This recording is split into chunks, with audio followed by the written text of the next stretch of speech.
Samy Cabage, bonjour. Bonjour. Vous êtes agrégé d'économie et de gestion, professeur à Dauphine, et vous avez écrit plusieurs ouvrages autour de la bourse, des ouvrages qui ont du succès. Le dernier en date, c'est Investir sans criser. Alors ce livre rappelle ce qui s'est passé pendant la crise et la meilleure façon d'investir en bourse. Et alors aujourd'hui, vous nous dites acheter des actions et les conserver pendant très longtemps, c'est terminé, ça fonctionne plus. Il y a une idée qui a fonctionné pendant de nombreuses années qui consistait à dire on achète et on conserve sur le long terme des actions.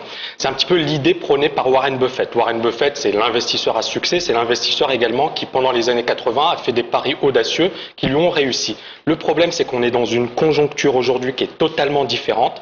Les marchés sont extrêmement volatiles. On voit par exemple des actions qui peuvent gagner 100% en 2 semaines et reperdre 50% les semaines d'après. Et donc, dans cette configuration de marché qui est totalement nouvelle, il s'agit d'adapter ces outils d'aide à la décision. Et donc, dans cette configuration de marché, il s'agit effectivement de ne plus conserver des titres, mais miser beaucoup plus sur le timing. Alors vous montrez aussi qu'il y a des cycles en fait dans l'économie, mais aussi dans la bourse. Bien, évidemment, la bourse, c'est un petit peu un baromètre avancé de l'économie. Et donc, la bourse devance quelque part l'économie. Mais ces cycles boursiers en bourse étaient auparavant des cycles beaucoup plus longs. Aujourd'hui, on s'aperçoit que ces cycles sont beaucoup plus rapides. Et il s'agit d'être beaucoup plus réactif dans ce nouvel environnement. Alors inversement, vous avez fait des études aussi sur des cas pratiques. Vous êtes en train de faire une étude importante en partenariat avec Zen Bourse. Et là aussi, vous montrez que le trader hyperactif, il gagne pas non plus en bourse. On a effectué effectivement une recherche sur un nombre de participants assez important qui ont participé au concours de zonebourse.com, 600 participants, 150 participants en moyenne par mois. Et à travers ce concours, on a relevé la difficulté des participants au concours de battre les marchés. Environ 10% de personnes arrivent à réaliser une performance positive. Donc c'est un chiffre qui est très faible. Et en même temps, les personnes qui parviennent à réaliser des performances le font sur la durée et ont développé des outils, des techniques efficaces. Encore une fois, le trading, c'est un métier qui s'apprend, ce sont des compétences qui s'acquièrent avec l'expérience sur la durée et donc c'est une activité à mon sens presque contre nature. Il s'agit d'être extrêmement discipliné, méthodique, rigoureux et ça demande du temps. Alors pour gagner en bourse, dans votre livre, vous montrez que l'analyse fondamentale c'est important d'analyser les comptes, mais il faut aussi tenir compte de l'analyse technique.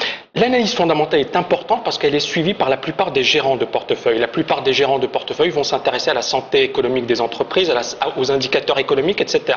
Le problème, c'est que ces indicateurs économiques ne suffisent pas. Ils fournissent une information qui est imparfaite, qui est incomplète. Pourquoi ? Parce qu'il s'agit d'une construction réalisée par des économistes qui eux-mêmes ne disposent pas de toute l'information. Donc il y a parfois des délits d'initiés, il y a parfois des phénomènes de foule, des phénomènes psychologiques, et cette dimension qui n'est pas prise en compte par l'analyse fondamentale peut effectivement être interprétée de manière intéressante par l'analyse technique qui, elle, va s'intéresser essentiellement à l'évolution des cours, donc à cette dimension psychologique, délits d'initiés et autres.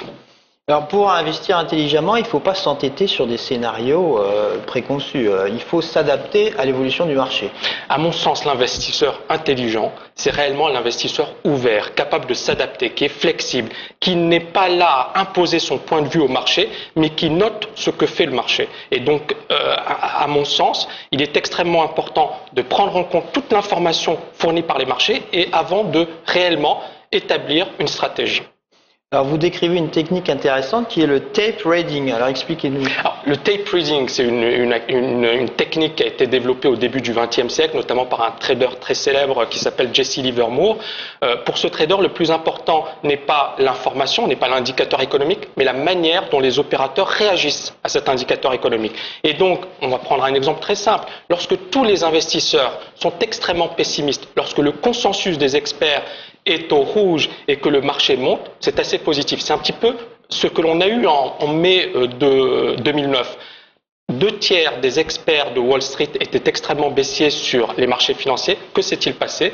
Eh bien, la bourse a surpris tout le monde. Les indicateurs économiques ont été meilleurs que prévu et on a assisté à une hausse assez importante des indices boursiers. Donc, le plus important, encore une fois, c'est le cours boursier qui va nous fournir une information extrêmement précieuse, puisque si cette information est en contradiction avec ce que disent les experts, il faut d'abord prendre en compte ce que dit le marché. Alors, investir à long terme, ça fonctionne plus. Faire du trading au quotidien, ça marche pas bien non plus. Alors, sur quelle durée il faut placer? Honnêtement, on peut gagner que ce soit à court terme ou à long terme, mais il s'agit d'avoir les bons outils. Pour les day traders, il s'agit d'être extrêmement réactif, d'être discipliné, etc. Et il y a des personnes qui arrivent à tirer leur épingle du jeu, mais ce sont de vrais professionnels, des personnes qui prennent sérieusement toutes les dimensions du trading court terme. Et pour les personnes qui investissent à plus long terme, il s'agit encore une fois de prendre en compte cette notion de timing. On voit par exemple des marchés comme le pétrole qui ont flambé, qui ont pris l'équivalent de 300% très rapidement et qui ont ensuite chuté de 75% très rapidement en l'espace de 6 mois. Et dans ce marché qui est nouveau, dans ce marché qui est extrêmement volatile, il s'agit d'adapter ces outils d'aide à la décision. Samy Cabage, merci. Merci.